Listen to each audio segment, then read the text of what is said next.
¿Qué tal? Buenas tardes, buenas noches en el caso de Cristina, pero buenas tardes para todas y para todos. Es realmente un placer estar acá con todos ustedes en esta presentación organizada por la Facultad de la Cultura de la Universidad CLAE con el apoyo de Gestión Cultural UI y la Cátedra de Gestión Cultural de Facultad de Artes de la Universidad de La Plata, donde a través de la invitación de Federico Escribal, a quien aprovecho para agradecer y para saludar, y también a través de Rafaela Gense, vamos a dialogar junto con dos colegas y con Federico sobre el proceso de elaboración del libro Gestión Cultural y Políticas Culturales en Latinoamérica, con la excusa de abordar los distintos desafíos políticos del campo profesional en un momento tan singular, ¿sí?, que está atravesando la región y el mundo, y como decía Federico hace unos minutos atrás cuando conversábamos, teniendo a la gestión cultural como excusa. Así que quiero hacerle nuevamente el agradecimiento a Federico y a Rafaela por esta invitación, en nombre de la Facultad de la Cultura de la Universidad CLAE y también de Gestión Cultural UI. Así que, Federico, sin más, te paso la palabra para que continúes tú. Muchas gracias. Bueno, muchas gracias también de mi parte, a la Facultad de Cultura de la Universidad del CLAE, a sus autoridades, a vos, Danilo, por la gentil predisposición para alojar esta actividad en términos institucionales, a las y los autores del libro. Les decía en la previa, unos minutos aquí a los colegas del panel, que lo más significativo, lo más relevante, lo más provechoso del proceso de edición de este libro es sobre todo descubrir colegas de diferentes latitudes, con diferentes perspectivas y experiencias, pero que compartimos la forma en la que nos aproximamos a una serie de desafíos comunes que tenemos en términos generacionales y en términos regionales. En ese sentido, agradecerle muy especialmente hoy, además de a Danilo, que junto a Cintia Moiso han escrito un artículo realmente muy esclarecedor para aquellos que, al menos para aquellos que no somos de Uruguay, una fotografía muy completa, muy actual, de qué es la gestión cultural en el Uruguay, cómo se ha interpretado, cuáles son las características de sus instancias formativas, los desafíos para la práctica, tanto en el sector público como privado, como en el tercer sector. Y bueno, análogamente han escrito dos colegas muy respetadas que están aquí presentes, Paloma Carpio Valdeavellano, desde Perú, y Cristina Peregrina Leiva, mexicana, si bien ahora participando de esta actividad desde los Países Bajos. Así que buenas tardes para dos de mis colegas y buenas noches, casi madrugada, para Cristina. Agradecerles mucho, Cristina además especialmente por el hecho de estar trasnochando para poder estar presente. Y nobleza obliga la mención a la delicada situación institucional en la hermana República del Perú, que amerita, seguramente Paloma después pueda ser más específica en su abordaje, pero amerita una mención temprana. Tenemos una larga tradición de irrespetar la democracia, con golpes de Estado, golpes blandos, golpes institucionales. No quisiera adelantarme a caracterizar la situación peruana, mucho menos en presencia de una compatriota peruana. Digo compatriota porque desde la perspectiva de muchos compartimos patria, que es la patria grande, que es la región, y creo que esta reflexión hace de alguna manera al espíritu del libro y a las cuestiones sobre las que vamos a estar conversando hoy. Pero en principio y por sobre todas las cosas, expresar mi solidaridad con el pueblo peruano, que como todos nuestros pueblos, es un pueblo que ha tenido sufrimientos muy singulares a lo largo de su historia y en las últimas décadas, y que, al igual que el resto de nuestra región, requiere intervenciones democráticas profundas y reales para desandar los procesos de desigualdades estructurales que nos atraviesan, que son muy severos. Así que voy a tratar de ser muy breve en la presentación del libro. El libro es, insisto, ante todo una excusa para juntar colegas de la región, que compartimos algunos desafíos en términos generacionales. Yo tiendo a pensar en términos generacionales, igual que todos los que estamos vivos en esta etapa tan singular por la pandemia, somos de una misma generación. En ese sentido, no sé si estará siguiéndonos el querido Víctor Vich, que tuvo palabras muy elogiosas para con el libro en estos días, pero por sobre todas las cosas tiene mucho mérito en haberme sugerido y habernos sugerido junto a Rafaela Gense, la coeditora de este volumen, que manda su pesar por no poder estar, también por cuestiones de uso horario, pero que les mando un cálido abrazo a las asistentes y sobre todo a las y los autores. Decía que Víctor ha tenido la preclaridad de decirme, cuando lo convocamos a escribir, me parece que es mejor que escriba Paloma. Y las cosas esas de viejo sabio, no por la edad, sino por la acumulación de sapiencia, ha dado efectivamente en la tecla. El libro tuvo como primera hipótesis incrementar la presencia de las voces de nuestra región en los debates globales de la profesión de la gestión cultural. Sabiendo que por cuestiones de nuestra herencia colonial no es una región con un alto nivel de manejo de inglés, digamos, eso nos limita en términos estructurales y sistémicos, si bien estamos representados por colegas de la región con trabajos increíbles, muy interesantes, la cantidad de profesionales de la gestión cultural que circulan en ese tipo de instancias internacionales, en general está restringida a algunos grupos. Así que la primera hipótesis fue esa, y da como fruto un producto que es curioso, porque si bien hoy estamos haciendo la presentación en español, como una instancia de dar a conocer algunas de las perspectivas plasmadas en el libro está disponible solo en inglés, eso tenemos muy claro junto a Rafaela que es una limitación, y adicionalmente con un precio de tapa estipulado unilateralmente por la editorial, por Routledge, a quien agradecemos muchísimo la posibilidad de haber hecho carne las voces y los trabajos de las y los colegas, pero un precio que por lo menos a los valores locales es un tanto prohibitivo, no quisiéramos dejar de mencionarlo tempranamente también para expresar nuestra distancia con esa decisión absolutamente soberana de Routledge, a quien además agradecemos sinceramente la profesionalidad en toda la gestión editorial y la posibilidad de hacernos presentes de la mano de una editorial tan prestigiosa.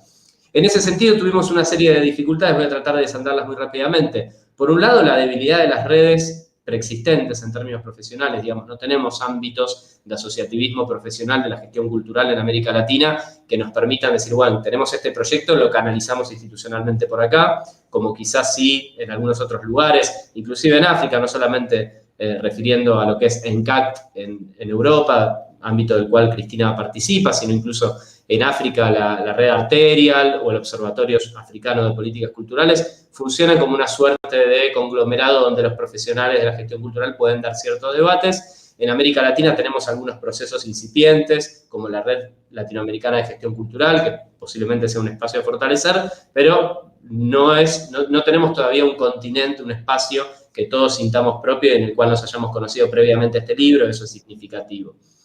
En segundo lugar, una persistencia de las viejas tecnologías de la colonialidad del saber en los términos de acreditación de la producción de conocimiento de cara inclusive a la producción del libro, ¿no? No solamente la necesidad de acercarnos al inglés para pasar el umbral, naturalmente, de lo deseable y de lo exigible en términos de comunicación, sino también viejos vicios de ese colonialismo académico en términos de en un juego en el cual, y esto lo digo muy a título personal, a veces pareciera que vale más la mecánica y la técnica de escritura académica que la cercanía con los procesos culturales efectivos, la inteligencia sapiencial, digo, de estar situado donde realmente están los debates, están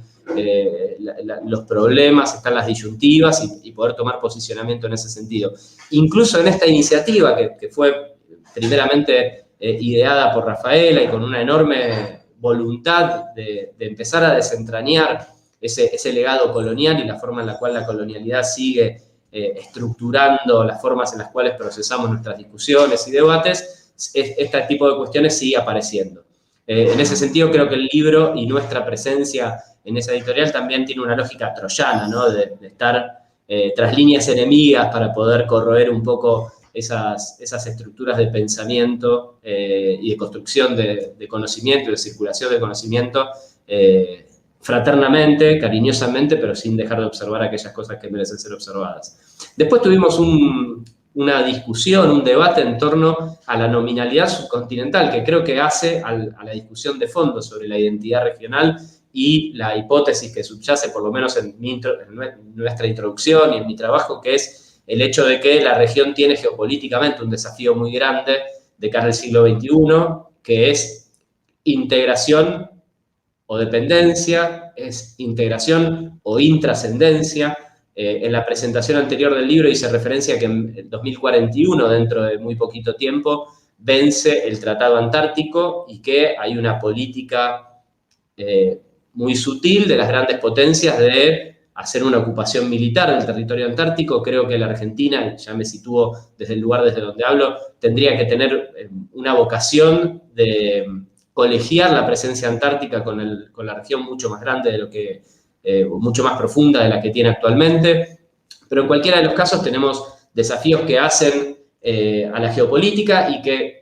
solamente pueden ser atendidos a través de la integración regional, y que esa integración regional solo puede darse si fortalecemos los vínculos culturales y entendemos y hacemos que nuestro pueblo pueda percibir la fraternidad regional, digo, sentirnos parte de un mismo proyecto y de un mismo momento. En ese sentido, ¿cuáles fueron las discusiones? Bueno, si hacíamos un recorte de base geográfica o hablábamos de Suramérica y dejábamos afuera Centroamérica, hablábamos de Sur y Centroamérica, y ahí ya desistíamos de la idea de una unidad. Hispanoamérica deja fuera a Brasil, en momentos en los que Brasil, quizás por primera vez en su historia, está mostrando una vocación genuina de dejar de darle la espalda a la región y empezar a abrazarla, al menos en términos progresivos y parciales. Lusoamérica, naturalmente, nos dejaba fuera a todos los que estamos participando hoy.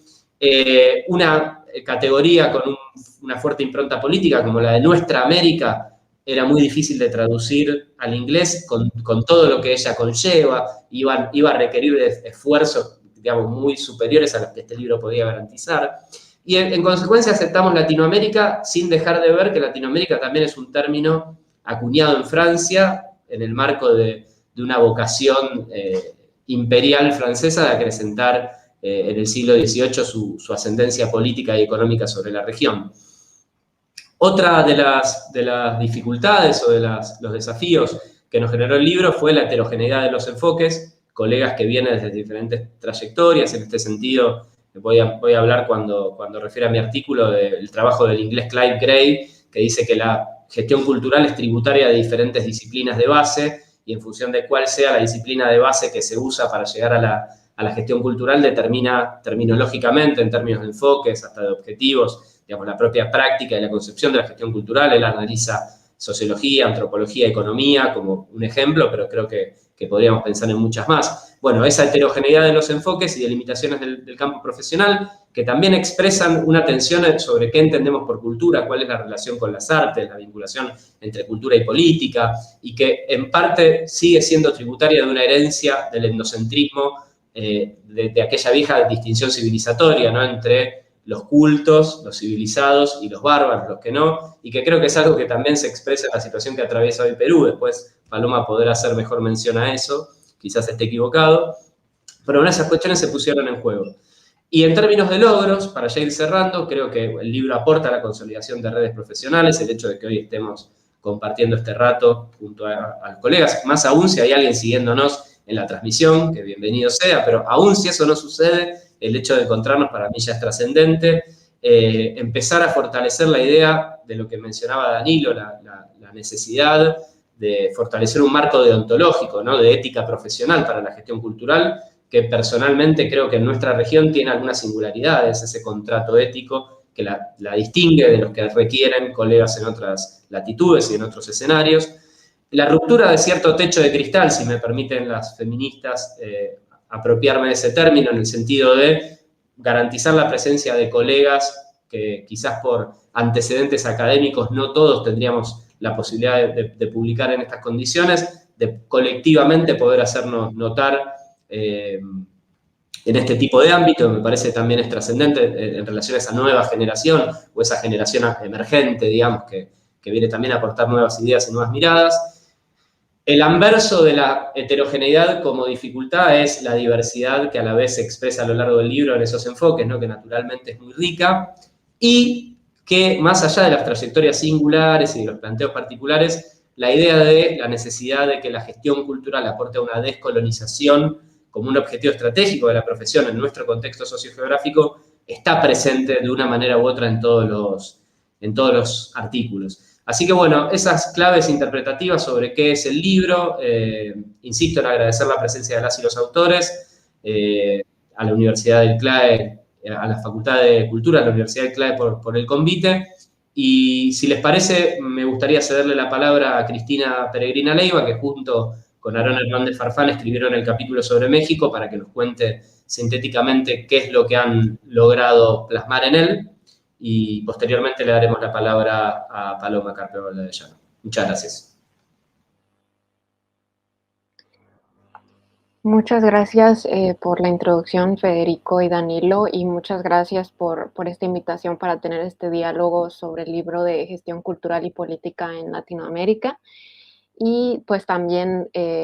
reconocer que este artículo fue escrito junto con Aarón Hernández Farfán, quien dio una perspectiva histórica y también desde su parte como creador y del sector teatral y también capitalina, ya que en mi caso yo soy de la región del norte y fronteriza de México. Entonces, una de las características también del artículo es este enfoque sobre el contexto de violencia y de precariedades, que es el caso mexicano. Primeramente, el artículo trata de presentar un recuento histórico sobre cómo se han venido desarrollando las instituciones culturales en México, la principal institución pública cultural a nivel nacional, que primeramente las actividades culturales en México y también la formación de gestores culturales en el país se desarrolló en la Secretaría de Educación Pública. Entonces, las primeras actividades de formación como tal de gestores culturales desde la Secretaría de Educación Pública y Conaculta fue en los 90, pero un poco más anteriormente en la Secretaría de Educación Pública se empezaron a generar actividades, de ahí surgió el CONACULTA, el Consejo Nacional para la Cultura y las Artes, y posterior a eso en el CONACULTA surgió también el Fondo Nacional para la Cultura de las Artes, FONCA, que es un fondo del cual se generan muchos subsidios y apoyos para artistas y gestores culturales en México hasta hoy en día. Con la reciente administración cambió de nombre a Sistema de Apoyos para las Actividades Culturales y Artísticas, pero sigue siendo más o menos la misma vocación del FONCA, del fondo. Y pues básicamente, además de esto, también una de las cosas que aborda el artículo y que nos parecía central hablar sobre la gestión cultural en México era el tema de los derechos sociales y laborales de los trabajadores de la cultura y de los artistas. Y eso también tiene que ver porque el título del artículo se llama Gestión cultural en México, de la precariedad al desarrollo, y es para hacer referencia a la palabra precariedad al contexto de precariedad en el que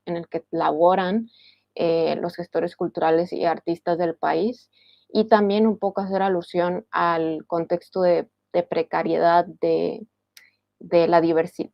incluir en la diversidad cultural de la oferta mexicana a grupos que han sido históricamente oprimidos o marginados. Entonces de ahí viene también un poco el título, ya que pues la palabra desarrollo también tiene una carga muy fuerte en términos de colonialidad y del norte global. Entonces también por eso hago esa especificación sobre qué nos referíamos con la palabra desarrollo, y pues también hablar un poco del tema de, por un lado, sí, el sector cultural desde los profesionales y las instituciones que son los marcos donde se genera el desarrollo de los profesionales, pero también el tema de acceso a la cultura en México y cómo está este centralizado en las áreas urbanas, y por otro lado que las áreas rurales también hay mucha población indígena y pues que todavía está esa deuda histórica de generar mayores contenidos, mayor acceso y en otros idiomas que no sea solamente el idioma español, y tener ese reconocimiento. Hay un poco más de reconocimiento en discurso con la actual administración, pero en cuestiones de práctica todavía tenemos que evaluar qué tanto ese discurso se refleja en la realidad. Por otro lado, para no dejar,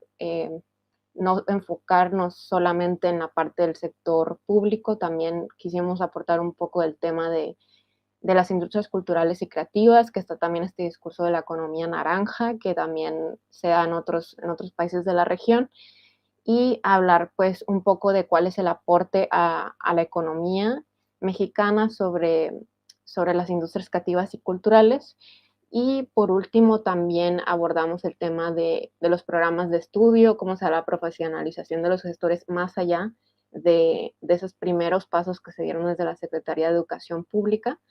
También empezaron a surgir de ahí gestores que se fueron hacia universidades y empezaron a generar programas de educación continua, y de ahí se empezaron a generar también licenciaturas, maestrías, doctorados, y hoy en día hay un sinfín de ofertas del sector público y privado de licenciaturas y demás. Y pues, por ejemplo, licenciaturas hay aproximadamente 62, doctorados hay aproximadamente unos 12. Entonces hay muchísima diversidad en ese sentido, y también hay apoyos para si se desea hacer un posgrado en el extranjero. Entonces, en ese sentido está eso, pero también está el contexto de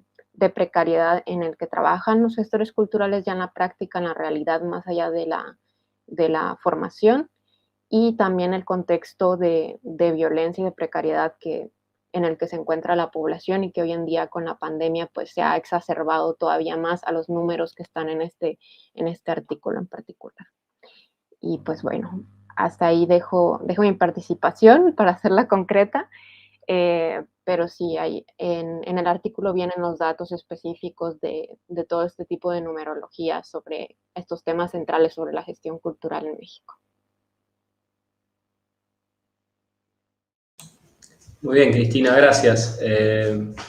Entiendo que el orden que dije es el indicado. Voy yo entonces, ¿no? Ok. Perfecto. Sí, de acuerdo, gracias. Bueno, un gusto compartir este espacio con ustedes. Gracias, Federico, gracias, Rafaela, por el rol que han asumido en la edición de este libro. Aprovecho, como también mencionó Federico, de agradecer a Víctor Vich por la confianza y, bueno, por todo lo que él como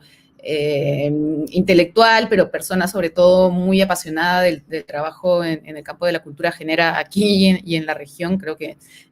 quienes estamos aquí tenemos mucho que agradecerle. Y bueno, y aprovecho también para agradecer a otras 4 personas que fueron determinantes para el desarrollo de este artículo, del capítulo que corresponde a Perú, cuando Federico me hace el planteamiento de escribir este texto. Me parecía un desafío enorme porque realmente, como ya adelantó Federico y como ya todos debemos saber,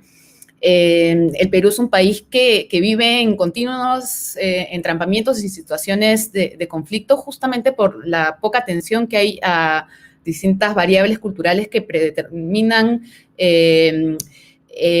una colonialidad que se manifiesta y que además, como también adelantó Federico y estuvimos conversando previamente, en este contexto electoral ha emergido de modo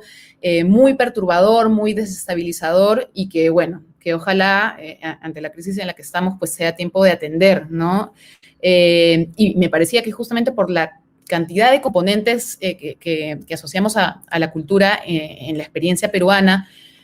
a la herencia de una entrada al campo de la cultura más asociada exclusivamente al patrimonio material, por todo el legado valiosísimo que tenemos, ¿no? Pero que a nivel institucional pues llevó durante muchos años a que el rol tanto del Estado como de las instituciones que trabajan o trabajaban en el campo de la cultura pues esté restringido exclusivamente a lo material, dejando de lado una dimensión pues de una riqueza enorme que tiene que ver con lo que la gente es capaz de producir, y con esa posibilidad de hacer dialogar nuestra memoria con nuestro presente y nuestra mirada hacia el futuro, ¿no? Entonces, ese desafío tan grande, pues yo sentía que tenía que asumirlo en diálogo con otras personas que considero han aportado mucho en un esfuerzo también de acercar la gestión pública de la cultura a procesos de participación ciudadana. Y así que aprovecho de agradecerle a Diana Guerra, a Gloria Lescano, a Ingrid Caferata y a Juan Carlos Adriancén, que fueron 4 compañeros y compañeras que a partir de algunas preguntas que yo les propuse, pues generaron insumos claves para articular este texto, que básicamente responde a comprender cómo la estructura del Ministerio de Cultura, ente rector de la cultura en el Perú, creado hace 10 años, bueno, ya 11 van a ser, pero para el momento en que justo se escribió ese artículo, se cumplían 10 años de existencia del ministerio, y me parecía también esa ocasión muy propicia para evaluar su rol en relación a esos desafíos que tiene el país de pensar en ese contexto de los 10 años del ministerio y en el marco del bicentenario que estamos celebrando justo este año, en realidad en el marco de los 3 años recientes, esta idea de lo que arrastramos de la colonia, ¿no? Esta herencia colonial que persiste hasta hoy y que nos hace ser, y como decía, se ha manifestado groseramente en este tiempo electoral, un país clasista, racista, conservador, con tendencias autoritarias muy, muy preocupantes, ¿no? Y entonces, la pregunta que cabía ahí es pensar, ¿ha tenido el Ministerio de Cultura un rol significativo para intentar desmontar esos imaginarios, esas prácticas instaladas en el comportamiento de la gente, en la manera en que nos relacionamos, para trascender a una idea de la cultura estrictamente asociada a la gestión de lo material o del patrimonio, de los museos, de las bibliotecas, y pensar más bien en las formas de convivencia que garanticen una gobernabilidad que en este momento está en juego, ¿no? Que profundicen la democracia en nuestro país. Y entonces, en ese ejercicio de plantear esa pregunta y evaluar el rol del ministerio, pues surge también una atención a pensar en la estructura del ministerio y en la estructura del Estado como posibilitadora o limitante de esa posibilidad y de ese desafío necesario de afrontar, de generar un acercamiento mayor entre lo que produce la gente y lo que implica la conducción desde el Estado en términos de políticas, programas, proyectos que es necesario generar y que por la estructura orgánica del propio ministerio y por estas también, como digo, barreras o dificultades burocráticas que existen en el Estado, no llega a revertir en una comprensión desde la ciudadanía y una valoración, por lo tanto, del rol del Ministerio de Cultura en nuestro país. El Ministerio de Cultura, y es algo en lo que coincidíamos todas las personas que comenté que colaboraron aportando puntos de vista para este artículo, para la gente es un ministerio que está en continua cuestionamiento sobre su importancia en estos tiempos de crisis. No ha sido menor el número de personas que han hecho llamados explícitos a que desaparezca el Ministerio de Cultura porque se considera que no atiende los temas urgentes que atender, ¿no? Cuando en realidad, volviendo a esta cuestión estructural de los problemas del país asociados a la herencia colonial, pues sí es determinante para una ambición a futuro del país, pues superar el clasismo, el racismo, el conservadurismo, el autoritarismo, y pensar en cómo un enfoque adecuado de gestión cultural pues también contribuye directamente a campos como la educación, la salud, la seguridad ciudadana, la dinamización económica, bueno, a distintos aspectos de lo que implica el desarrollo integral de una sociedad, ¿no? Entonces, esas son las preguntas detonadoras que este texto hecho de manera colaborativa, que como también decía Federico, pues también es lo más entusiasmante del trabajo cultural, ¿no? La posibilidad de confrontar puntos de vista, trabajar colaborativamente, ¿no? Y ir tejiendo redes que nos permitan complementar visiones del mundo y mirar justamente algo que es clave en este ejercicio de análisis de cómo podría funcionar más adecuadamente una gestión pública de la cultura, que es superar la lógica compartimentada, segmentada de trabajo en el campo de la gestión, ¿no? Porque sabemos que hay mucho esfuerzo muy valioso y muy especializado que implica el trabajo, por ejemplo, de la gestión del patrimonio material e inmaterial, un esfuerzo enorme para todo lo que implica los derechos de los pueblos originarios, la protección de sus saberes, de sus lenguas, toda una maquinaria muy, muy precisa que impulsar respecto a las artes y las industrias culturales, pero esa especificidad de esos campos, pues a veces implica abandonar la posibilidad de que se contaminen, ¿no? De que el patrimonio contamine positivamente la creación contemporánea, ¿no? De que los museos alojen formas de relación con la cultura viva comunitaria mucho más dinámicas, ¿no? Y entonces creo que el llamado principal, haciendo el análisis de lo que del reto que tiene el Ministerio de Cultura para superar estas trabas que heredamos desde la colonia, pues tiene que ver con esa posibilidad de generar tramados desde estas distintas miradas y campos de acción de la cultura para que el desafío de la construcción de una ciudadanía intercultural se vaya tejiendo a partir de esas interacciones entre lo diferente, como decía Federico, claro, que es un reto, ¿no? La heterogeneidad es un desafío, pero también es una riqueza, y en el caso del Perú es, creo que el principal reto que tenemos como sociedad, ¿no? Valorar esa riqueza, eso que traemos, que nos permite reconocernos en un pasado, comprendernos en el presente e imaginar futuros deseables juntos y juntas, pues es lo que consideramos debería ser también el rol del Ministerio de Cultura y hacia donde hay que empujarlo y fortalecerlo, ¿no? Entonces, por ahí van las reflexiones que el artículo contiene y que a la luz de estos tiempos, como decía, señala, creo que una importancia fundamental en lo que implica darle un lugar de representación mayor a aquello que durante muchos siglos ha estado negado, excluido, y más bien que en este momento en que la disputa es entre grupos de poder que quieren conservar las cosas tal cual han venido siendo y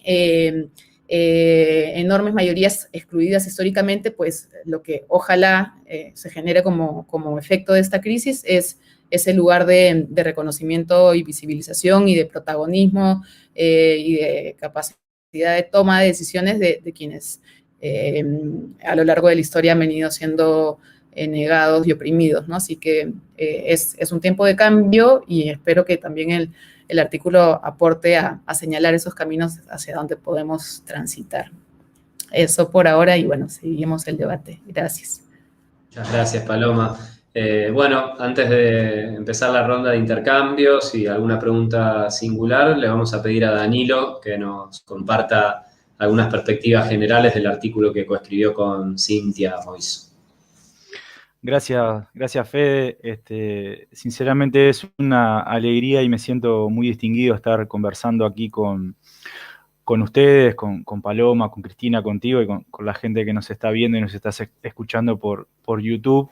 ya que, como decía Cristina en su artículo, es un espacio para celebrar, ¿sí? Para bregar por más literatura específica de gestión cultural que enriquezca el diálogo común, dado esta influencia europea que todos tenemos y que se ven reflejados en los distintos artículos. Y antes de comenzar a explorar y a comentar un poco más, quería agradecer, además de a Federico y a Rafaela, que ya lo he hecho, por la posibilidad de escribir este artículo, a Cynthia Moiso también, que fue coautora, como decía Fede, de este artículo, y que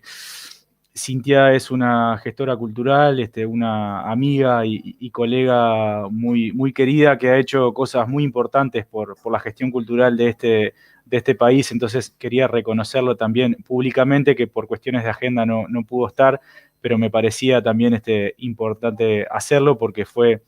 gran parte de este artículo, que para nosotros fue todo un desafío, como lo es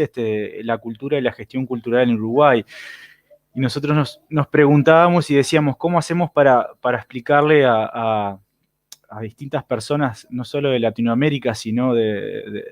Europa y de otros países, que un poco era la idea de este libro, cómo hacemos para explicar lo que es Uruguay, que es uno de los países más pequeños del continente americano, sí, que además es una condición que se acentúa por los vecinos que tiene, ¿no? O sea, tengan en cuenta que nosotros estamos al lado de Argentina, estamos al lado de Fede y al lado de Brasil, pero eso de alguna manera acrecienta el problema porque no es solo un país geográficamente chico, sino que se siente y se autopercibe como tal. Y nosotros ahí ponemos en el artículo que, lejos de aceptar esa condición como un privilegio o como una oportunidad, lo toma como un complejo, es decir, no como un país chico, sino como un país petizo, con lo que eso implica, ¿no? La diferencia entre lo que es ser chico y lo que es petizo, y el Uruguay se autopercibe así. Por eso también es que nosotros elegimos el título Un país con el nombre de un río, que viene de una canción de Jorge Drexler, que es una canción preciosa, pero es como una especie de masa, ¿no? Vengo de un prado vacío, un país con el nombre de un río, un Edén olvidado, alejado del mar, una cosa así, que es como, ¿no? Es como una masa. Entonces nosotros empezamos tratando de caracterizar al Uruguay cómo es que nos autopercibimos y sobre todo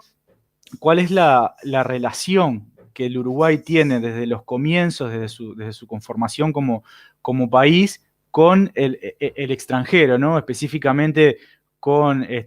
Francia, y bueno, con España en el caso de la gestión cultural, que ahora después los vamos a ver más adelante. Pero hay un autor, Gerardo Caetano, es uno de los historiadores más importantes del país, que dice que la sociedad uruguaya tradicionalmente ha sido y es una sociedad con necesidad y apetencia de espejos. Por eso nosotros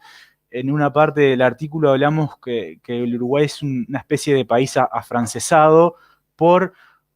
cómo se quiso autopercibir, y desde sus inicios de construcción de nación siempre estuvo mirando hacia Francia en su arquitectura, en la composición de la ciudad, hasta incluso en la institucionalidad cultural que tenemos hoy, que es similar a la institucionalidad cultural de Francia, que eso tiene también que ver por de dónde surge la institucionalidad cultural, que si tuviéramos que ubicarla, hablaríamos de Malraux en el año, ¿no? A fines de los años 50, y es de ahí donde se toma el modelo. Después hacemos un breve repaso sobre los inicios de la institucionalidad cultural. Como decía, empezamos en Francia con el Departamento de Cultura de Francia, con el Ministerio de Cultura de Francia, y tomamos como punto de partida, en nuestro caso, en nuestro país, el año 1985, en donde se crea la primera Dirección Nacional de Cultura a nivel departamental, y hubo que esperar recién hasta el año 1990 para que la Dirección de Cultura del Ministerio de Educación y Cultura se formara como tal. Después hacemos también un breve repaso de las políticas culturales que hubo en el Uruguay, que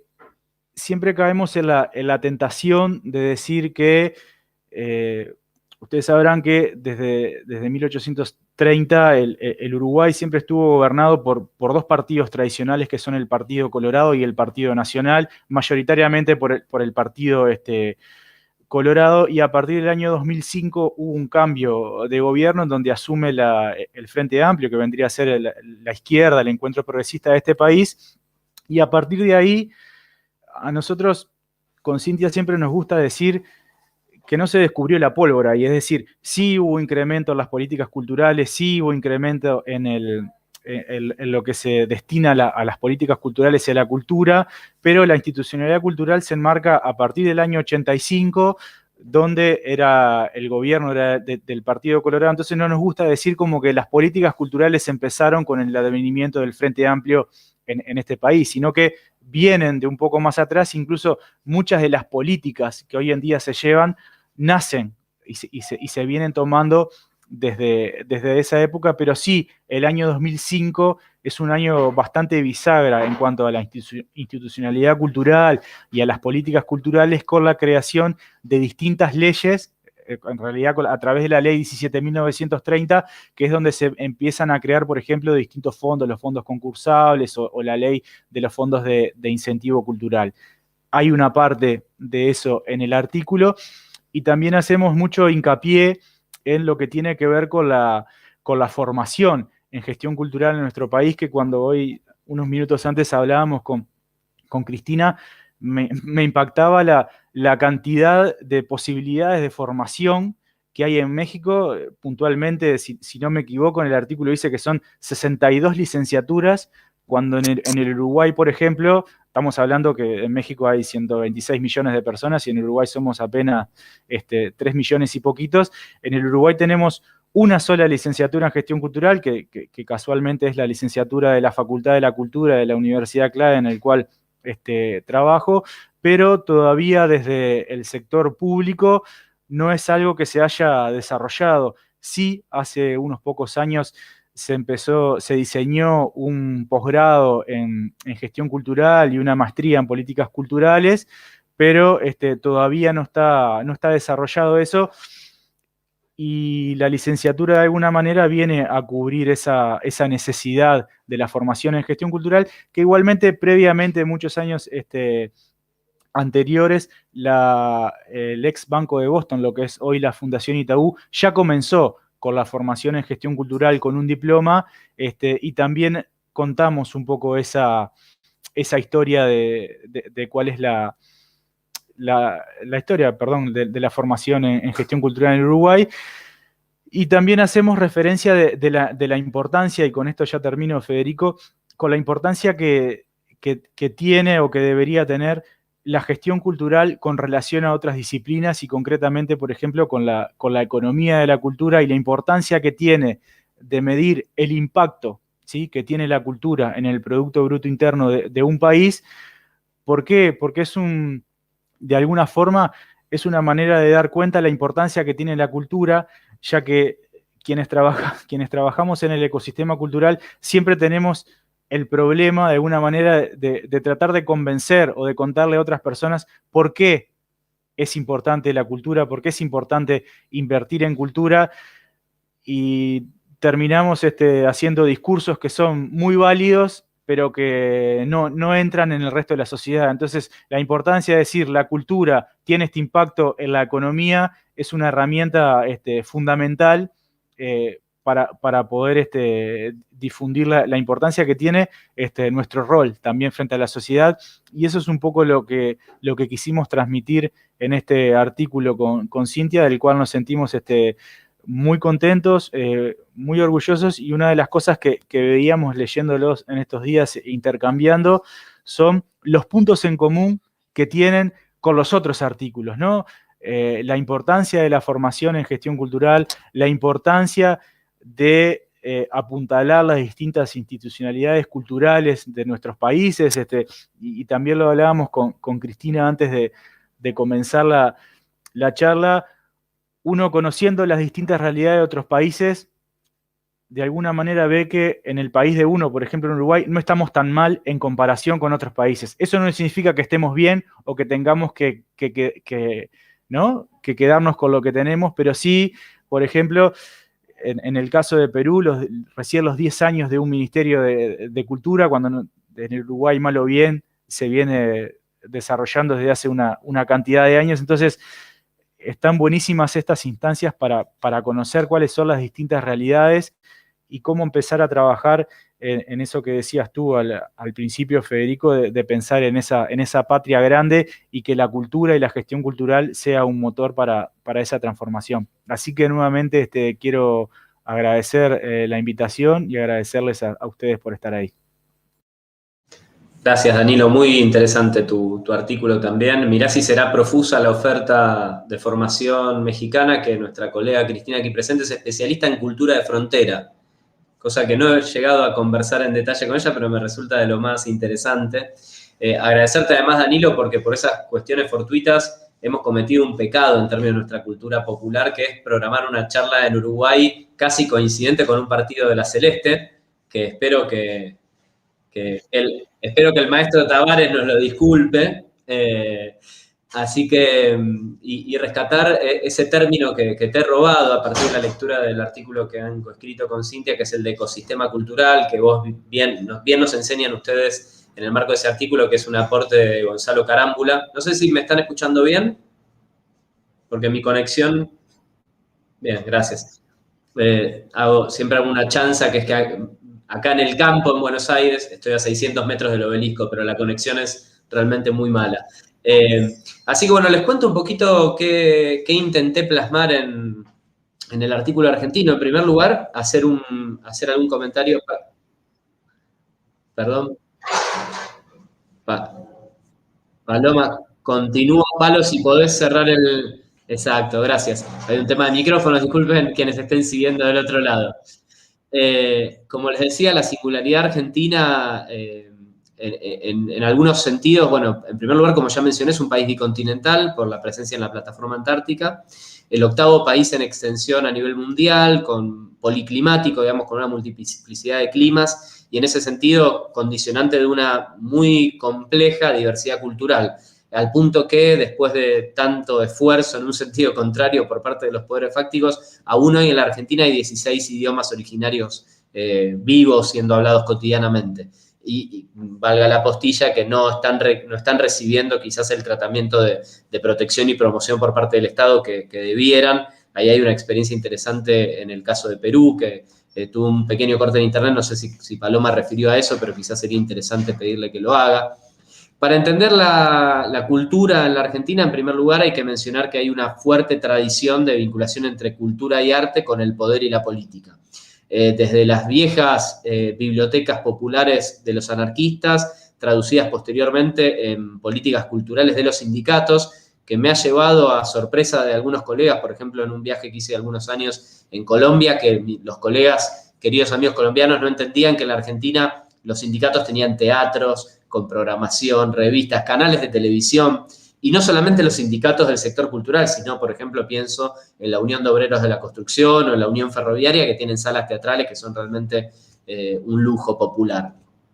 Por otro lado, todo un circuito de lo artístico como un dispositivo de la normalización occidental, civilizatoria, buscada por las élites liberales. Ahí también reconocí algunos puntos en común con lo que narran Cintia y Danilo en relación al Uruguay, que se han ido traduciendo conforme el Estado ha asumido responsabilidades en el marco de tratados internacionales en la segunda mitad del siglo XX, en políticas culturales de Estado muy basadas en la homologación de la cultura con el capital cultural singular de algunos sectores, ¿no? Particularmente de la oligarquía terrateniente. Entonces, esta mirada hacia París, que Danilo de alguna manera refiere junto con Cintia en relación a Uruguay, se da análogamente en la Argentina. Digamos, las élites que han consolidado el Estado en la Argentina,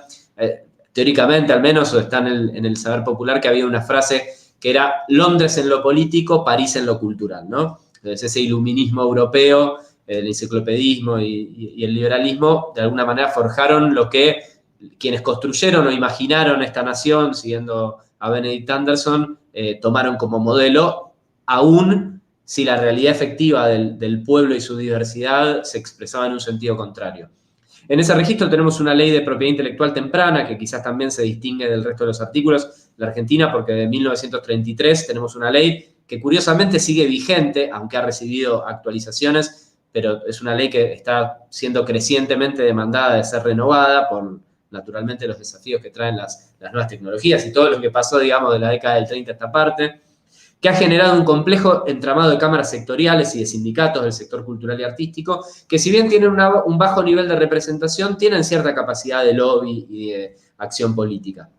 Por el otro lado, una infraestructura cultural potente que se destaca del resto de la región, pero a la vez fuertemente centralizada en la ciudad de Buenos Aires y en 3 o 4 grandes ciudades, con un nivel de centralismo muy, muy fuerte, que de hecho ha sido llamado por el colega Rubén Gallardo como la maldición del sistema cultural argentino, el centralismo. Y en esa infraestructura no solamente juega y talla el Estado, sino también, naturalmente, el asociativismo civil. Bueno, he mencionado los grupos políticos anarquistas, los sindicatos. El asociativismo migrante español-italiano ha generado una profusa y sí muy federal red de centros vecinales, de teatros locales, que hoy día en general están un tanto venido a menos, pero siguen existiendo a lo largo y ancho de la patria. Inclusive la comunidad afroargentina, tradicionalmente negada. Argentina es un país que se miente a sí mismo diciendo que no hay negros, que los negros que hay son o bien uruguayos o peruanos o colombianos o brasileños, pero argentinos no, como parte, como reflejo de esa ciudadanía cultural deseada, blanca, occidentalizada de las élites liberales de la generación del 37 y del 80. El colectivo afroargentino ha tenido también una larga tradición, por ejemplo, de edición de medios de prensa propios a lo largo de todo el siglo XVIII y XIX, que es muy relevante. Y los migrantes regionales, que son el grupo más dinámico de los 90 a esta parte, digamos, compatriotas sudamericanos que vienen a seguir su futuro acá en la Argentina, también tienen un nivel de acción cultural y de visibilización de la diferencia y disputa por la igualdad social, económica y política a través de la lucha por la igualdad, por el respeto, digamos, a la diferencia cultural e identitaria muy potentes. En el artículo hablo a posteriori de esta caracterización de la gestión cultural y uso una palabra que también fue difícil traducir con lo que uno quería significar, como quizás ese petizo que pusieron Cintia y Danilo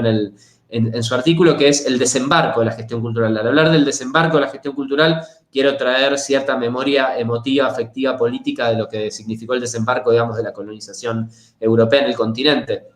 Si he mencionado a Clive Gray con esta teoría de que las disciplinas de base condicionan cómo entendemos la gestión cultural que se impone en los 90 a partir de una fuerte incidencia de la cooperación internacional española, tiene un marco lógico y terminológico basado en un paradigma economicista y particularmente en la administración de empresas como ciencia o como teoría o como narrativa profesional, ¿no? Ahí hay un artículo muy interesante de Anna Wortmann en el que hace un recuento de los términos como eficiencia, productividad, que entraron en esa época y que no eran comunes en el campo cultural. Con la lógica de la autogestión como fundamento deontológico, ¿no? El corrimiento del Estado en sus responsabilidades hace que los artistas, colectivos e instituciones culturales tengan que salir a buscar el mango de maneras creativas y empieza a aparecer en ese postulado un intersticio para que la gestión cultural emerja como marco profesional. En ese sentido, la Universidad de Barcelona, la Fundación Interarts, digamos, algunos grandes actores que nuestra colega Paola de la Vega de Ecuador ha mencionado mucho más profundamente que yo en su artículo, trajeron una narrativa única para la gestión cultural en la región, muy de la mano de las grandes empresas transnacionales españolas que buscaban retomar esa ascendencia cultural sobre nuestra región. Por ejemplo, en Argentina es muy activa la Fundación Telefónica en el campo de las artes visuales, fundación ligada naturalmente a la empresa de telefonía Telefónica. Y bueno, la irrupción de esta narrativa profesional de la gestión cultural invisibiliza a otras, ¿no?, que estaban presentes en el territorio, en la región. Yo particularmente hago referencia, y creo que Paola también, si no recuerdo mal, a la animación sociocultural y a la promoción cultural, ¿no? Teorías que Ezequiel Anderegg en el primer caso y Adolfo Colombres en el segundo han aportado, digamos, son quizás los principales referentes y que tenían algunas características singulares y distintas, ¿no?, a lo que viene a plantear la gestión cultural como discursividad profesional, más centradas en las culturas populares, en la vinculación entre cultura y política, el empoderamiento, si bien no era una palabra propia de su marco terminológico, lo que hoy entendemos por empoderamiento de abajo hacia arriba, la preferencia por agentes de transformación que emerjan de la propia comunidad y que solamente sean actores externos cuando es indispensable. Bueno, eso fue lo que nos sembraron como gestión cultural, si bien hoy, naturalmente, 30 años después, lo que hemos hecho con ella difiere bastante y hace mucho más a lo que ya se viene contando, digamos, que entendemos y asumimos quienes nos entendemos gestores culturales como desafíos de la profesión y de la época. Actualmente en el campo formativo en la Argentina hay más o menos 20 licenciaturas, bastante extendidas en términos federales, en 10 provincias, sobre 24 totales, y hay otros tantos posgrados. Más allá de esto, en mi artículo propongo que hay una ausencia de un mapa sistemático de redes de los roles profesionales dentro del sector cultural. Es decir, muchas y muchos de los que llegan a estudiar gestión cultural lo hacen porque quieren dedicarse a la producción artística. Y en consecuencia, se van, en general, muchas trayectorias terminan abandonando o concluyendo con cierto nivel de frustración, porque en general hay muy poco herramental técnico en las carreras de gestión cultural. Son todas, mayoritariamente, propuestas teóricas que hacen a la sociología de la cultura, a las políticas culturales. Perdón, estoy escuchando un ruido, discúlpenme, pero me cuesta mucho, perdón. Entonces, digamos, esas tendencias o esas inclinaciones por la producción artística, generalmente no se ven reflejadas en la formación y uno puede perfectamente recibirse de gestor cultural sin tener demasiada conciencia de cómo administrar una apuesta técnica, un escenario, una producción artística, manejar el contrato con un artista, digamos, las diferentes cuestiones de la formalidad de la producción. En ese sentido, creo que una perspectiva integral de la formación debiera involucrar a la educación técnica profesional, distinguiendo los roles de producción artística, que sin dudas hacen también a la gestión cultural en términos integrales, pero que a la hora de pensar en la gestión cultural necesitamos incorporar herramientas vinculadas al diagnóstico sociocomunitario, a la prospectiva, a cuestiones más superestructurales o estratégicas, si se quiere. En ese marco, 20 años después de la primera carrera universitaria, las redes profesionales en la Argentina también son frágiles, pero a la vez existentes. Naturalmente hay muchas redes informales y desde un año a esta parte empieza a emerger una red argentina de gestión cultural con una representación bastante amplia en términos de los orígenes, de la formalización académica, de los territorios, que veremos en los próximos años si logra consolidarse como un ámbito de discusión y de promoción profesional.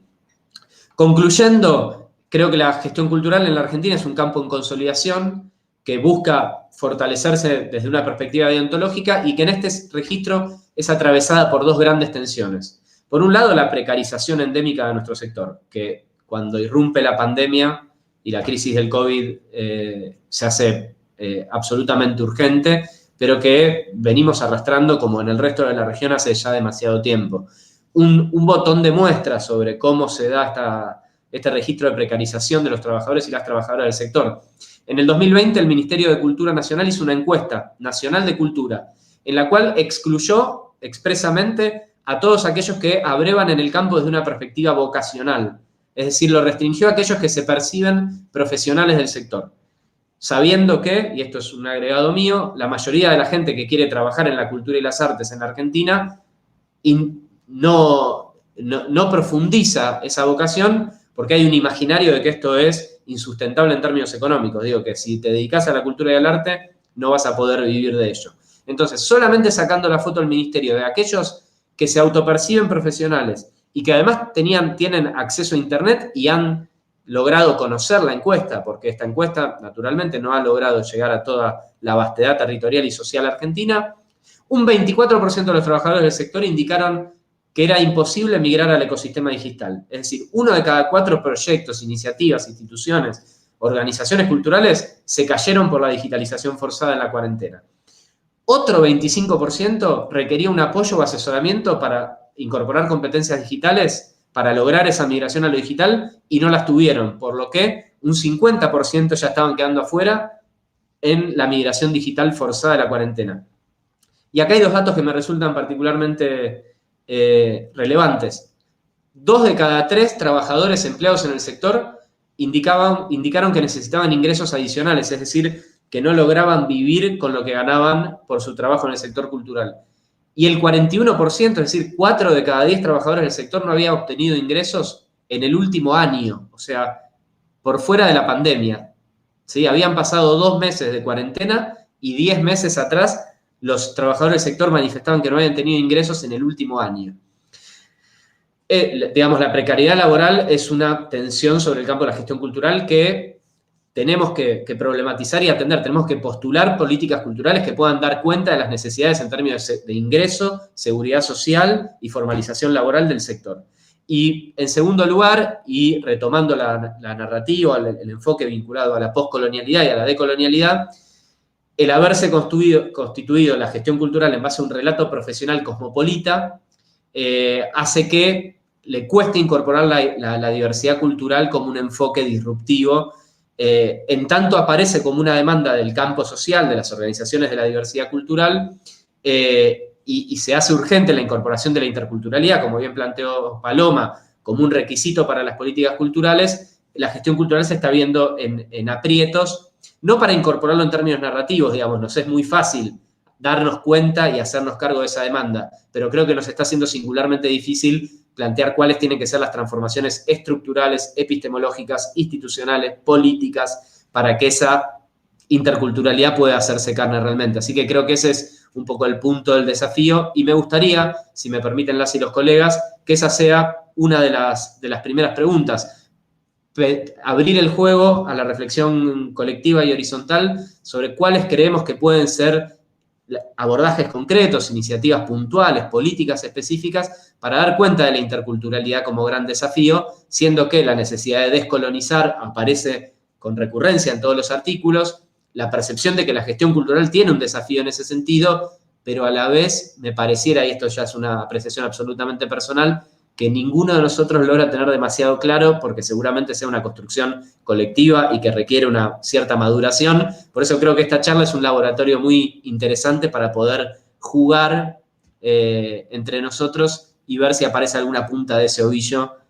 tan urgente que nos aparece. Así que bueno, espero que me hayan escuchado y cedo la palabra. No sé si alguna de las colegas o Danilo quieren tomar la posta para continuar. Si les parece bien, como hemos acordado, digo por si hay alguien siguiéndonos del otro lado, vamos a seguir conversando hasta 1:30, por 24 minutos más y no más allá de eso, ¿sí?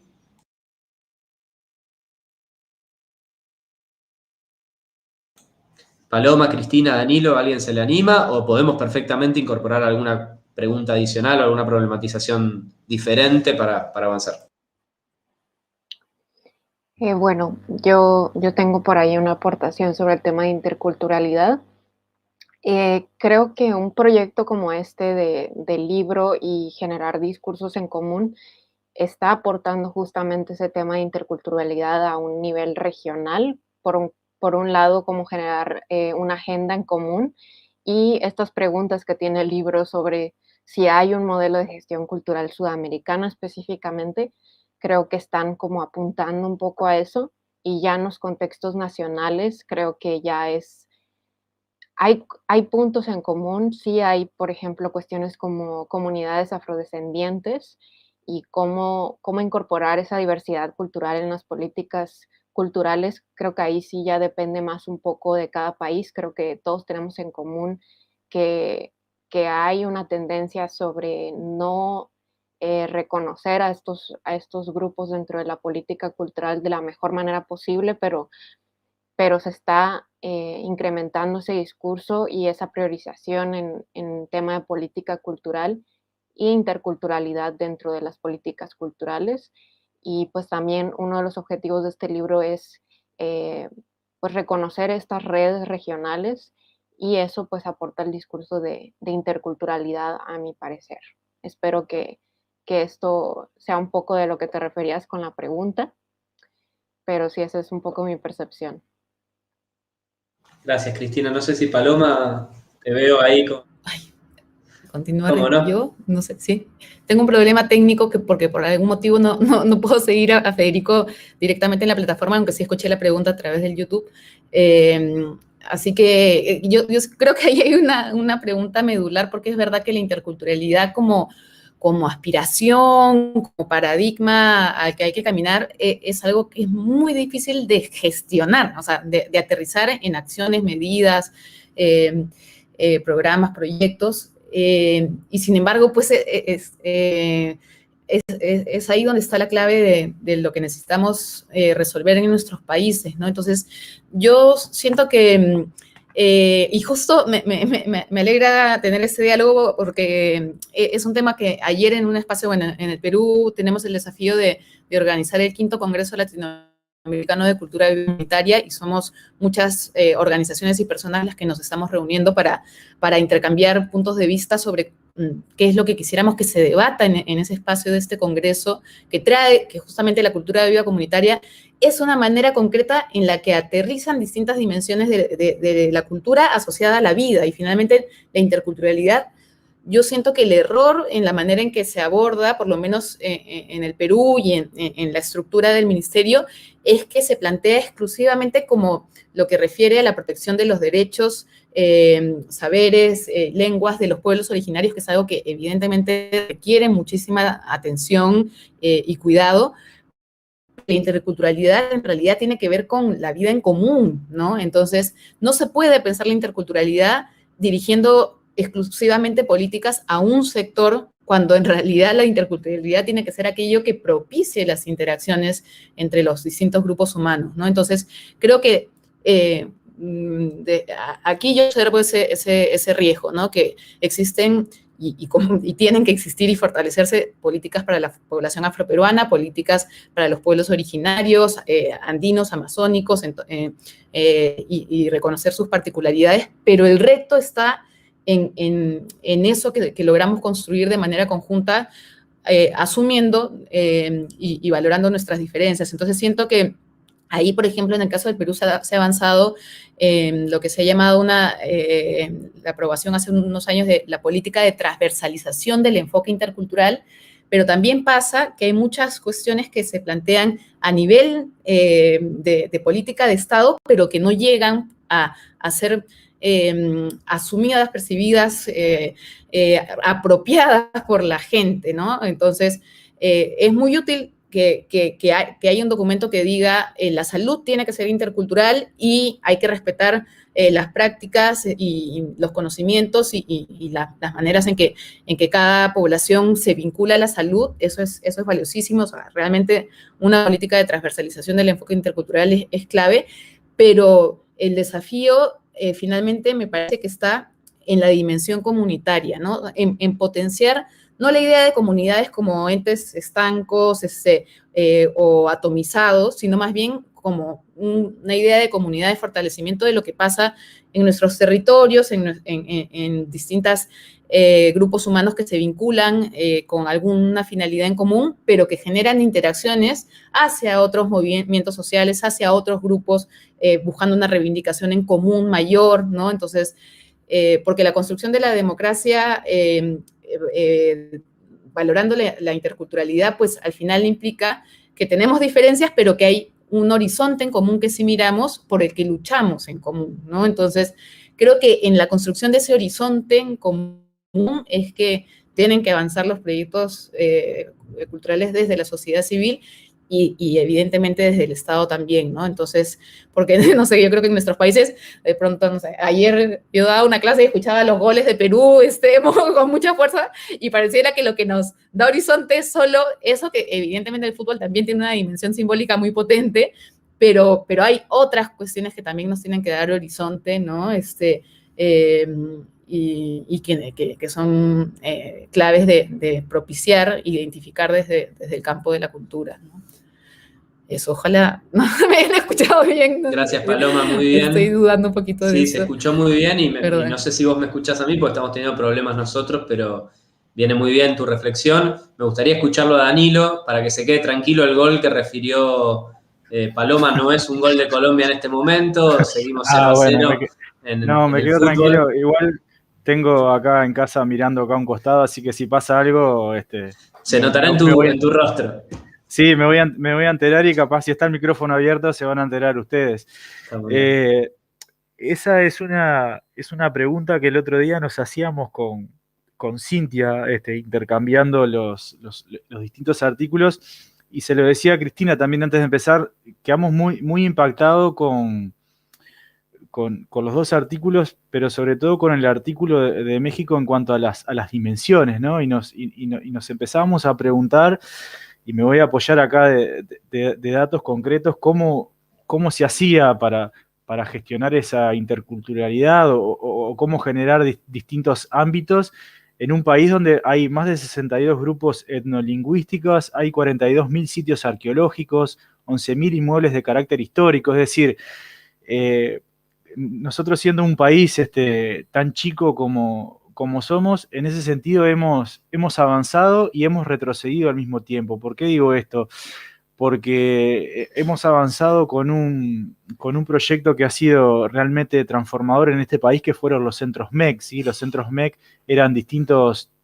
puntos de cultura distribuidos por todo el interior del país, en realidad por los 18 departamentos del interior del país, exceptuando Montevideo, donde estaba alojado en localidades muy pequeñas, y eso fue realmente transformador porque había sacado la centralidad cultural que estaba concentrada en Montevideo. Entonces, eso fue un gran avance en cuanto a la interculturalidad y en cuanto empezar a ver a la cultura y a la gestión cultural desde otra perspectiva, llevada adelante por los propios actores locales,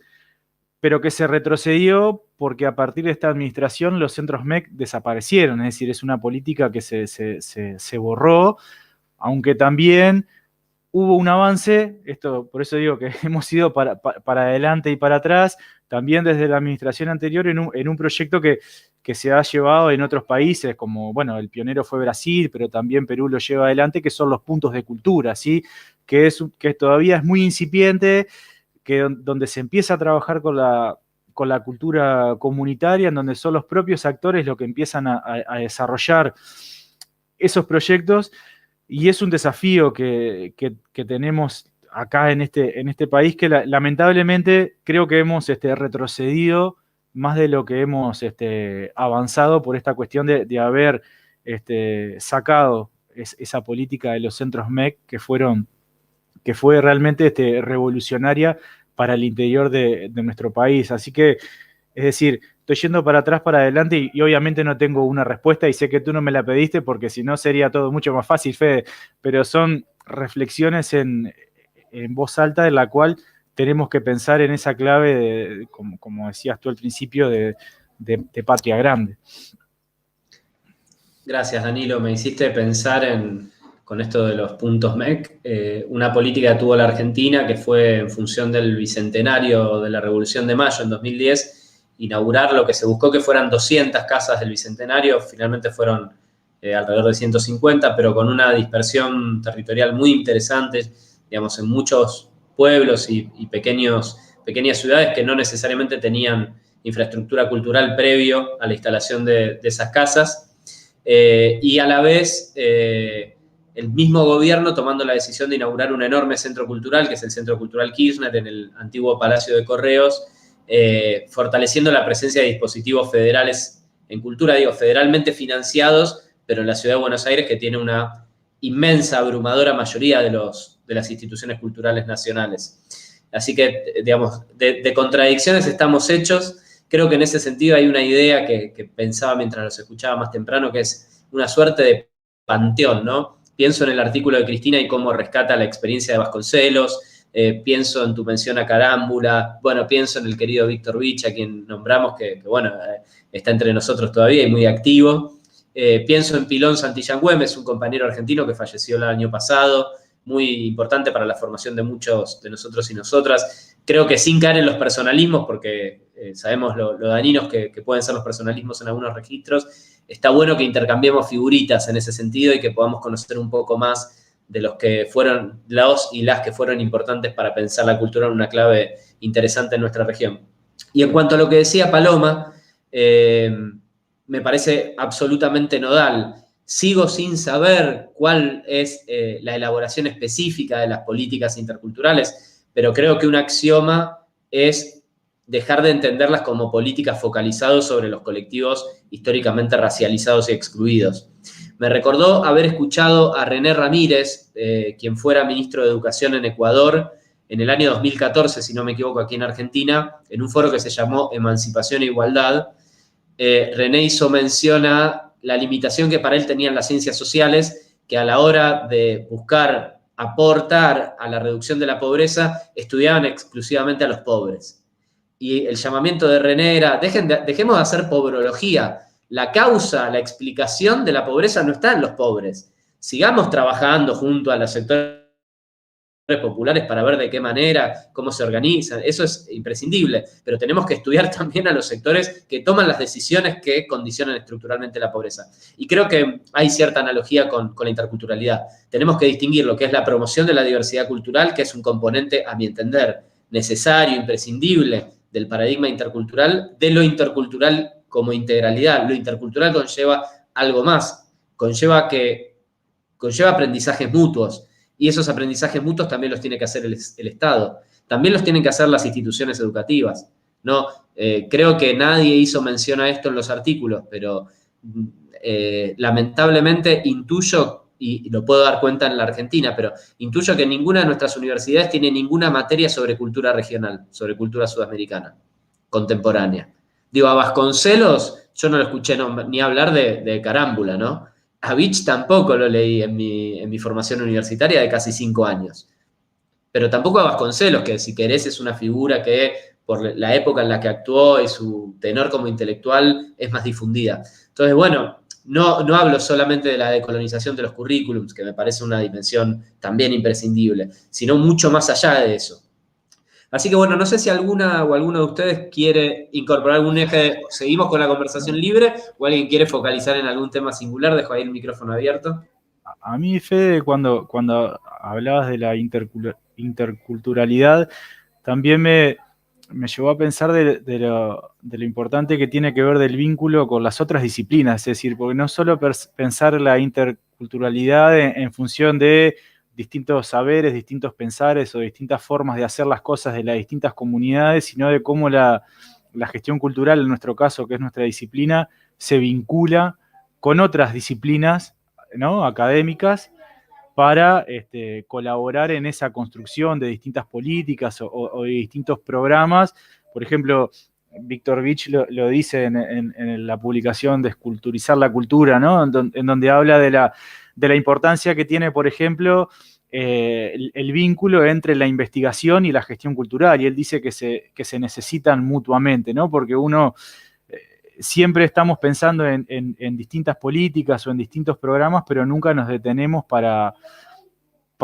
evaluar, y él lo dice más o menos así, ¿no? En el trajín y en el devenir de el querer hacer, los que hacen no piensan y los que piensan no hacen, ¿no? Entonces, cómo las distintas disciplinas nos necesitamos, y también lo hablábamos con Cristina, ¿no? Los distintos binomios que hay, algunos que son más conocidos como educación y cultura, o economía y cultura, aunque todavía no están del todo, pero bueno, investigación y cultura, trabajo social y cultura, es decir, otro tipo de disciplinas que nos permitan abrir la visión y tener en cuenta las distintas miradas de quienes participan. Cristina, Paloma. Bueno, creo que me animo a pescar algunas cosillas que han surgido ahora. Creo que en este camino de la superación de los binomios que Danilo propone, también intuyo que hay muchísimo que nos puede acercar a una manera de comprender y practicar la interculturalidad más adecuada, ¿no? Y quiero aprovechar también de traer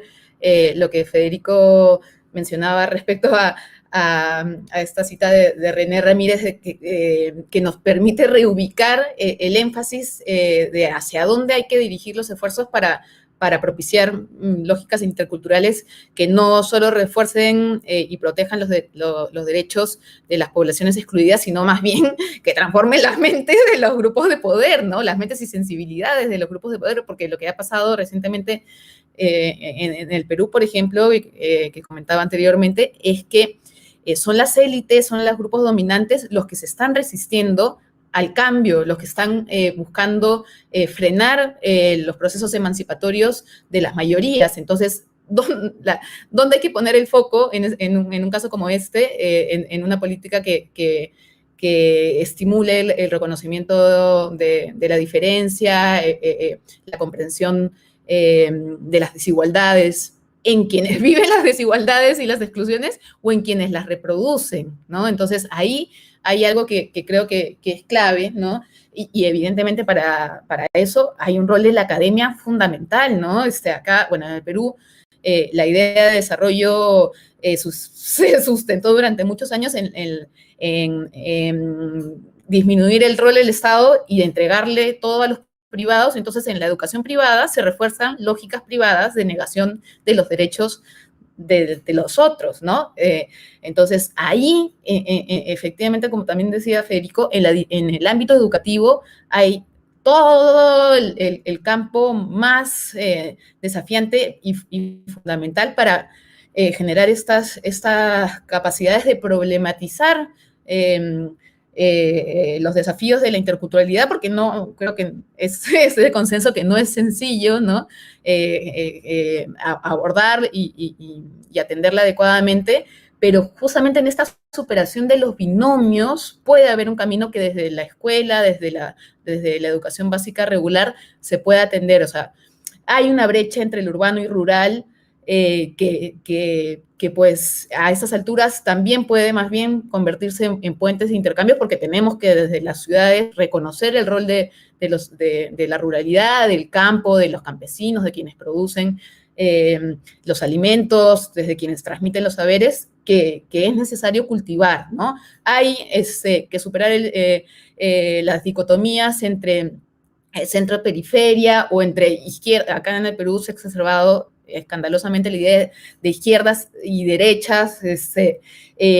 negando otras posibilidades de comprensión también más allá de esos esquemas mentales tan reducidos, ¿no? Norte-sur, bueno, femenino-masculino, hetero, trans, bueno, hay tantas maneras de esquematizar y reducir el ámbito de comprensión del mundo, que más bien creo que en el campo de la educación intercultural, pues lo que correspondería sería mirar todos esos puntos intermedios, esos puentes, esas conexiones, esas interacciones que son las que generan las riquezas de nuestras sociedades, ¿no? Esas posibilidades de reinventarnos desde los vínculos, de la influencia de los demás, así que creo que eso es algo que todavía es necesario de abordar con más conciencia y es cierto que el ámbito educativo es el fundamental para explorar esos campos, ¿no? Gracias, Paloma. Antes de darle la palabra a Cristina, me gustaría mencionar que Ivy, Nisi, en el chat de YouTube, además de agradecer la charla, cosa que también le agradecemos nosotros, cree que en torno a la discusión sobre la interculturalidad, el hecho de garantizar espacios y mecanismos de producción y participación es fundamental y expresa su preocupación por la fragilidad institucional. Yo le mencionaba que es un tema que atraviesa todo el libro, la fragilidad institucional, más allá de la forma en la que esta fragilidad atraviesa cada país, que se da de una manera singular y que, como decía Danilo, quizás a la hora de comparar uno dice, bueno, esto que uno cree que está tan mal, en un contexto más amplio es el promedio o incluso está mejor que otras condiciones, pero de todos modos es un tema que preocupa. Así que, Cristina, me gustaría pedirte el cierre, si querés aportar algo en adición. Sé que es muy tarde para vos, ya estamos cerrando, así que agradecerles nuevamente a todos el tiempo, nuevamente a la Facultad de Cultura de la Universidad del CLAE, en tu nombre, Danilo. No quisiera cerrar sin agradecerle a todas y todos los trabajadores de la universidad que están en este momento activos para que nosotros estemos acá o que estuvieron haciendo tareas durante la semana para que esta charla pueda darse. Vergonzosamente no recuerdo los nombres propios, así que no quisiera incurrir en errores, pero... Mauro y María, Fede, Mauro y María, muchas gracias a Mauro y María, muchas gracias. Y Cristina, no sé si querés hacer algún aporte final. La idea es que nos quedemos con ganas de seguir conversando y que esto pueda darse más allá de la exposición de una transmisión en vivo, ¿no? Así que me gustaría mucho escucharte. Claro, pues sí, ahorita escuchándolo sobre el tema de los binomios, creo que también eso cae otra vez en el tema de colonialidad y en el pensamiento eurocéntrico que siempre ha tenido esta tendencia a los binomios, ¿no? Entonces, por ese lado, creo que es muy interesante escuchar lo que ustedes tienen que decir en cuanto a pensamiento crítico sobre estos binomios en los que tendemos a caer y que seguimos utilizando para entender muchas cosas que no necesariamente pueden ser catalogadas como binomios como tal.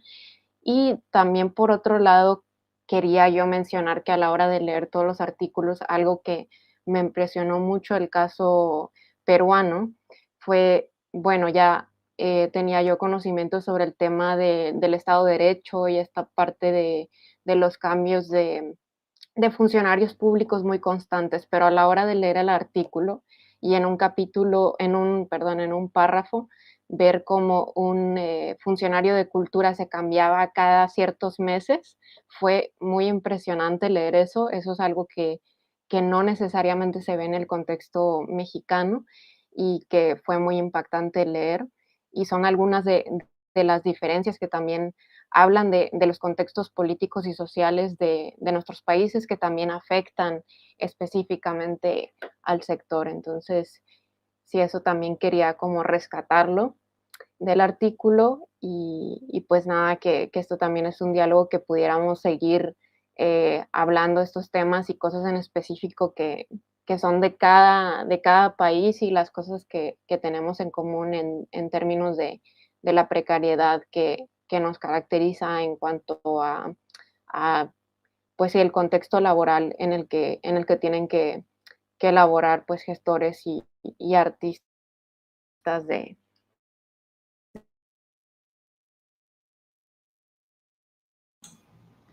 Bueno, Cristina, nos ¿Estás por ahí? ¿Querés cerrar la idea? Porque hubo un momento de desconexión. Creo que te entendimos de Bueno, todos no sé modos. dónde. Creo que te entendimos de todos Bueno, modos con la referencia a la precariedad. Bueno, si les parece, nos despedimos por hoy. Les agradezco la fraternidad, la comprensión de todo el contexto de lo que fue la charla de hoy, el compromiso profesional, político, para con la gestión cultural, para con la cultura de nuestra región y con nuestra profesión. Y bueno, espero que nos sigamos cruzando con la excusa del libro muy seguido en los próximos meses. Gracias a vos, Federico, gracias a Paloma y a Cristina. Fue realmente un placer conversar y me dan ganas de seguir conversando sobre los binomios de los cuales no defiendo, sino que justamente tratar de salir de eso y de empezar a incluir más perspectivas y más disciplina a la construcción. Así que me quedé con muchas ganas de seguir conversando en esa línea, pero no va a faltar oportunidad. Danilo, perdón por abusar de la palabra, pero permitime corregir una omisión,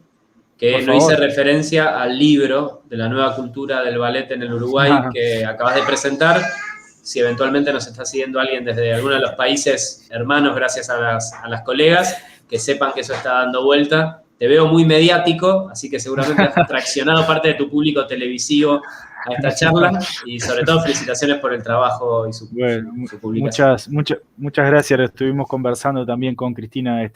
previamente sobre esa investigación que hicimos desde la facultad sobre los públicos del Ballet Nacional del Sodre, que se ha transformado en los últimos años en una manifestación de referencia a nuestro país, y justamente indagamos en cuáles fueron los motivos que llevaron a que la gente lo tomara justamente como una manifestación de referencia, que próximamente ya los invito, vamos a hacer un lanzamiento internacional los primeros días de agosto, y también va a estar disponible para acceder a nivel internacional, así que ya les haremos llegar la invitación. Pero gracias por las felicitaciones y por traerlo a cuento, Fede, porque estamos realmente muy contentos con el impacto que está teniendo, no solo mediático, sino a nivel de la sociedad. Así que muchas gracias por eso. Bueno, hasta una próxima. Muchas gracias. Buen fin de semana. Bueno, que pasen bien. Gracias, Mauro. Gracias, María. Un abrazo para todos. Chau, chau.